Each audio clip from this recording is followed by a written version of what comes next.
Bonjour et bienvenue sur la matinale. Dans cet exercice, on va prendre les deux triangles rectangles imbriqués les uns dans les autres, donc ADE et ABC.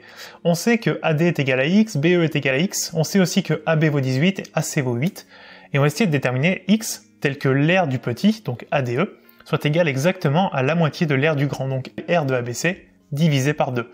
Alors ce qu'on va faire, c'est qu'on va traduire cette équation sous forme mathématique. L'aire d'un triangle rectangle, c'est côté fois côté, divisé par 2. Donc l'aire de ADE, ce sera AD fois AE, divisé par 2, qui devra être égal à l'aire de ABC, donc AB fois AC, divisé par 2, et on voulait que le tout soit divisé par 2. Donc à nouveau, divisé par 2. Alors maintenant, on va remplacer tout ça avec des x. AD, il vaut x, ça fait donc x fois AE. AE, en fait, on sait que AB, il vaut 18. Pour avoir AE, c'est AB complet moins le petit x qui est en haut. Donc ça fait 18 moins x, il nous reste que AE.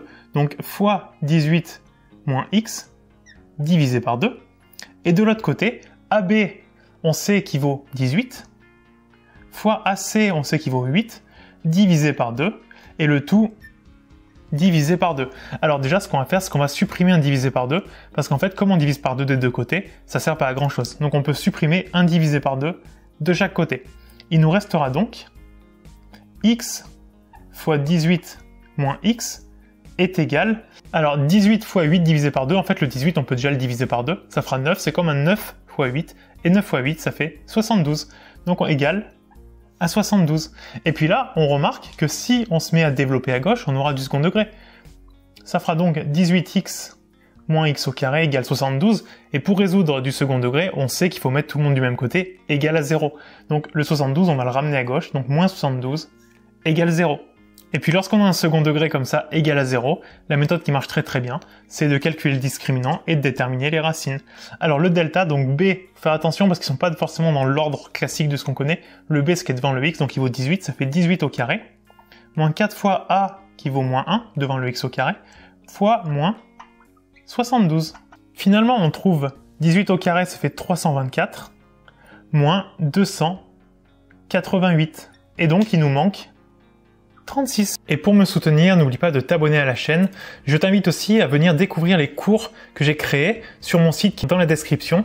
Dans ces cours, je t'explique chapitre par chapitre toutes les notions que tu dois savoir en prenant chaque notion les unes après les autres et en les illustrant avec des exercices bien choisis. Toutes les informations sont en description. D'ailleurs, tu trouveras un code promotionnel qui te permettra d'obtenir une réduction de 20% sur n'importe quel cours. On a donc un delta qui est positif, donc en fait notre polynôme ici admet deux racines. Alors on va les donner. x1 c'est moins b, donc moins 18, moins racine de delta, donc moins racine de 36, ça fait moins 6, sur 2 fois a valait moins 1, donc ça fait moins 2. Moins 18, moins 6, ça fait moins 24, divisé par moins 2, on trouve 12. x2, c'est la même chose avec un plus devant la racine, donc en fait ça fait moins 18 plus 6 divisé par moins 2. Moins 18 plus 6, ça fait moins 12, divisé par 2, on trouve 6. Donc a priori, il y a deux solutions à notre x qui sont 6 et 12 pour que l'aire du petit soit égale à la moitié de l'aire du grand. Mais attention, on sait que AC, il vaut 8. Et le x, c'est un segment qui est plus petit que le AC. C'est logique parce que sinon c'est plus le petit triangle. Le AD sera plus petit. Donc x est forcément compris entre 0 et 8. Il peut pas être plus grand que le AC.